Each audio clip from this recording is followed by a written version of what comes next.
So our last time at Swan School, I feel like was also our best time at Swan School. Julia seemed like we had the most reaction out of her. It seemed like our lessons went, or our activities went a lot more smoothly, um, and yeah, it was just really nice.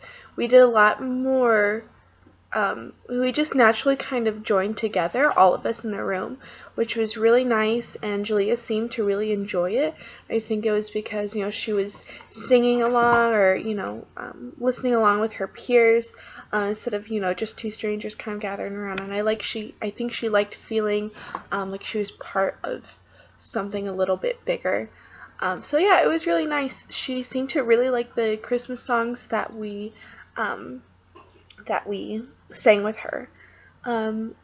So yeah, we had a musical response because she was making eye contact with us. Like we know she was hearing them. I think she was even trying to smile, which was really nice to see. Yeah, I still feel like I didn't necessarily learn what she liked and what she didn't like, because I think last time I said that we put the egg shakers in her hand, but she still didn't seem like she like she would drop them and I would try to put them back in her hand, she would kind of like, it seemed like she was pulling away, so I don't know if she didn't like it or what was going on there. And then some reactions she would like flail her arms around, and I don't know if that was out of excitement or out of no, I don't like this, or what. So we kind of went off of I feel like it was kind of like we were blind going in, but something about this last time, I don't know, it just felt good. I was initially uncomfortable touching her. I think everybody was probably uncomfortable with that. But yeah, I was able to overcome it when I realized that was, how she communicated and how we could interact with her. So yeah, like this last time, we used the spiky ball again, and we used the scarves and the egg shakers, and just rubbing them on her arms, or just tapping her arms or tapping her hands. Yeah, so I used the tambourine again and the egg shakers. The tambourine, I kind of feel like she didn't enjoy it when I put it on her desk and put her hand on top of the tambourine, and then I played the tambourine. She seemed to pull away like multiple times when I tried to do that, so I eventually just stopped doing it. And I just played the tambourine, and she didn't have the same like kind of pull away response to when I was playing it. So I think maybe she didn't like the feel of it, maybe she didn't like the vibrations of it. Yeah, I feel like I could improve possibly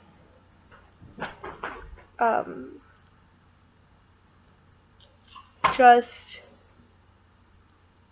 it's not that I didn't have my activities planned out well, but I guess I wasn't prepared to use them in real time.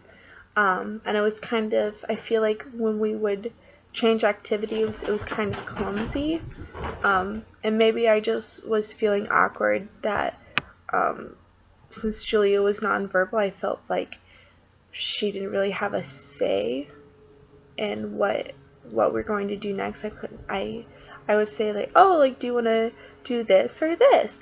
And like I just wouldn't get a response. So maybe that's what made me feel awkward. I tried like having two different activities and having her maybe point to one or maybe acknowledge one that she wanted to do, but yeah, I didn't get a reaction. So it did feel a little clumsy to me, like trying to figure out what we wanted to do.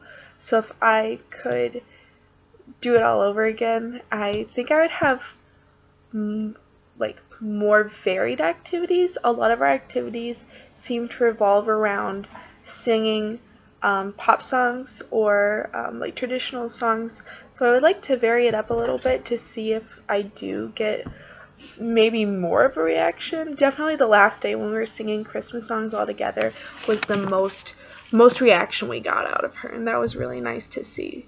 So I'm glad, it was the last time, but I was glad that we kind of got into the swing of it by then. Yeah, I really enjoyed this experience, and I really think that it's gonna help me in the future. Yeah, it kind of helped me learn that everyone grows differently and everyone experiences music differently. And sometimes learning in music is just experiencing the music for some students. And it was interesting because I went and observed Becky Park, and she had a student who had some sort of physical or mental disability, and she just came in and she just kind of sat in the back, and she was in her wheelchair, and she just sat in the back and just listened to the choir sing, and that was her musical experience. But yeah, I would really like to, if I don't have students like that in my classroom, in my musical classroom, I would love to invite students to just come experience music, like just anyone to just experience the music. Yeah, if I had a student like Julia in a future classroom, I'd really like to, I think budding her up with somebody would be really useful. And maybe I think Julia would require more specific modifications, more than just a UDL learning space.